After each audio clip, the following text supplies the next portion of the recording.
बच्चे का जन्म यकीनन दुनिया की सबसे खुशी के पलों में से एक होता है। पर कभी-कभी इसी खुशी के बीच एक बहुत ही गंभीर मेडिकल इमरजेंसी सामने आ सकती है, जिसे कहते हैं पोस्टपार्टम हेमरेज या पीपीएच। हाँ, नाम सुनने में थोड़ा डरावना लग सकता है, लेकिन इसे समझना बहुत बहुत जरूरी है। तो आज हम इसी को समझने वाले हैं कि आखिर ये है क्या, होता क्यों है और सबसे जरूरी, इसे संभाला कैसे जाता है। तो हम इसे कुछ इस तरह से देखेंगे। सबसे पहले जानेंगे कि ये इमरजेंसी है क्या, फिर इसके पीछे की वजहों को समझेंगे और आखिर में ये देखेंगे कि मेडिकल टीमें इससे निपटने के लिए क्या करती हैं। चलिए शुरू करते हैं। तो चलिए सीधे मुद्दे पर आते हैं। सबसे पहला सवाल, आखिर ये पोस्टपार्टम हेमरेज या पीपीएच होता क्या है? पीपीएच का मतलब बहुत ही सीधे शब्दों में बच्चे के जन्म के बाद बहुत ज्यादा ब्लीडिंग होना है। और ये कोई मामूली बात नहीं है, ये एक सीरियस मेडिकल इमरजेंसी है जिस पर फौरन एक्शन लेना पड़ता है। और चिंता की बात यह है कि ये दुनिया भर में मैटरनल डेथ यानी माताओं की मृत्यु के सबसे बड़े कारणों में से एक है। इसकी गंभीरता को समझने के लिए जरा इस आंकड़े पर गौर कीजिए। विकासशील देशों में माताओं की लगभग 20% मौतें सीधे सीधे एनीमिया यानी खून की कमी से जुड़ी होती हैं। अब जरा सोचिए, अगर किसी को पहले से ही खून की कमी हो और फिर पीपीएच की वजह से अचानक बहुत सारा खून और बह जाए, तो यह सिचुएशन कितनी ज्यादा खतरनाक हो सकती है। अच्छा, तो अब सवाल ये उठता है कि ऐसा होता क्यों है? मतलब पीपीएच का सबसे बड़ा, सबसे कॉमन कारण क्या है? चलिए इसी को समझते हैं। देखिए, नॉर्मली होता यह है कि जैसे ही प्लेसेंटा बाहर आता है, यूट्रस यानी गर्भाशय को एक टाइट मुट्ठी की तरह कसकर सिकुड़ना होता है। ये जो जोरदार सिकुड़न है, यही उन खुली हुई ब्लड वेसल्स पर दबाव डालकर उन्हें बंद कर देती है और ब्लीडिंग अपने आप रुक जाती है। असली प्रॉब्लम तब शुरू होती है जब ऐसा नहीं हो पाता। एक तरफ है एटॉनिक यूट्रस। इसका मतलब है कि यूट्रस की मांसपेशियां सिकुड़ ही नहीं पाती, वो ढीली रह जाती हैं, और जब वो ढीली हैं तो खून बहता रहता है। और दूसरी तरफ है एक नॉर्मल कॉन्ट्रैक्टेड यूट्रस, जो एकदम सख्त होकर ब्लीडिंग को पूरी तरह से कंट्रोल कर लेता है। पीपीएच के ज्यादातर मामलों की जड़ यही एटॉनिक यूट्रस होता है। तो एटॉनिक यूट्रस तो हो गया सबसे बड़ा कारण, पर यह अकेला कारण नहीं है। चलिए देखते हैं कि और क्या वजह हो सकती हैं। यूट्रस के ढीलेपन के अलावा दो और बड़ी वजह हैं।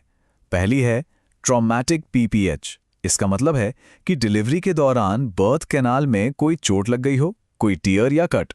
और दूसरी वजह है रिटेन्ड प्लेसेंटल टिश्यू, मतलब प्लेसेंटा का कोई हिस्सा या टुकड़ा अंदर ही रह गया हो और वो यूट्रस को ठीक से सिकुड़ने नहीं दे रहा। तो फिर डॉक्टर्स ये पता कैसे लगाते हैं कि इन तीनों में से असली वजह कौन सी है? देखिए, इसका एक बहुत बड़ा क्लू मिलता है पेट के ऊपर से, यूट्रस को महसूस करके। अगर यूट्रस ढीला और सॉफ्ट है तो जाहिर है ये एटोनी का मामला है। लेकिन अगर यूट्रस एकदम सख्त है और फिर भी ब्लीडिंग नहीं रुक रही, तो इसका मतलब है कि प्रॉब्लम कहीं और है, शायद कोई अंदरूनी चोट यानी ट्रॉमा है। तो अब आते हैं सबसे जरूरी हिस्से पर, इसका मैनेजमेंट। जब पीपीएच होता है तो मेडिकल टीम क्या करती है? ये कोई पैनिक वाला सिचुएशन नहीं होता, बल्कि एक बहुत ही सिस्टमैटिक तय प्रोटोकॉल पर काम किया जाता है। और यहां एक बात समझनी बहुत जरूरी है कि ये सब कुछ एक साथ होता है। मतलब मरीज को बचाने के लिए जो भी जरूरी है, जैसे कि उनकी हालत को स्थिर करना, उन पर लगातार नजर रखना और सबसे जरूरी ब्लीडिंग को रोकना, ये सारे काम एक ही समय पर एक साथ किए जाते हैं। ये सच में समय के खिलाफ एक दौड़ होती है। तो ये प्रोटोकॉल है क्या? देखिए, ये स्टेप बाय स्टेप आगे बढ़ता है। सबसे पहला और सबसे तेज काम है यूट्रस की मसाज करना, ताकि वो सिकुड़ना शुरू कर दें। अगर उससे बात नहीं बनती तो फिर दवाइयां दी जाती हैं, जैसे ऑक्सीटोसिन, जो यूट्रस को जबरदस्ती कॉन्ट्रैक्ट करवाती हैं। अगर दवाएं भी फेल हो जाएं तो फिर डॉक्टर हाथों से ही अंदर और बाहर से यूट्रस पर दबाव डालकर ब्लीडिंग रोकने की कोशिश करते हैं। और हाँ, इसी बीच वो ये भी चेक करते हैं कि कहीं कोई चोट तो नहीं या प्लेसेंटा का कोई टुकड़ा तो अंदर नहीं रह गया। और जब ये सब तरीके फेल हो जाते हैं तब सर्जिकल ऑप्शंस पर जाया जाता है। और बिल्कुल आखिरी में जब मां की जान बचाने का कोई और रास्ता नहीं बचता तो यूट्रस को निकालने का फैसला भी लेना पड़ सकता है, जिसे हिस्टेरेक्टोमी कहते हैं। तो मान लीजिए इमरजेंसी कंट्रोल में आ गई, ब्लीडिंग रुक गई, पर उसके बाद क्या? इसके क्या परिणाम हो सकते हैं? चलिए अब इस पर बात करते हैं। पीपीएच के बाद भी कुछ कॉम्प्लिकेशंस का खतरा बना रहता है, जैसे इतना ज्यादा खून बहने की वजह से शॉक में जाना, इन्फेक्शन का खतरा या फिर ब्लड क्लॉट्स बनना। एक और बहुत रेयर लेकिन सीरियस कॉम्प्लिकेशन है जिसे शीहान सिंड्रोम कहते हैं। इसमें ब्लड लॉस की वजह से शरीर की एक बहुत जरूरी ग्रंथि पिट्यूटरी ग्लैंड डैमेज हो सकती है, जिसका असर आगे चलकर हार्मोन्स पर और पूरी सेहत पर पड़ सकता है। ये बात बिल्कुल सही है कि पोस्टमार्टम हेमरेज एक जानलेवा इमरजेंसी है, लेकिन अच्छी बात यह है कि मेडिकल साइंस की तरक्की की वजह से अब हमारे पास शॉक, ब्लड क्लॉटिंग की प्रॉब्लम्स और ऑर्गन फेलियर को मैनेज करने के बेहतर तरीके हैं, और इन्हीं की वजह से इससे होने वाली मौतों में बहुत बड़ी कमी आई है। और यहीं पर आकर हम एक बहुत बड़े सवाल पर रुकते हैं। देखिए, पीपीएच एक ऐसी कंडीशन है जिसका इलाज लगभग हर केस में मुमकिन है।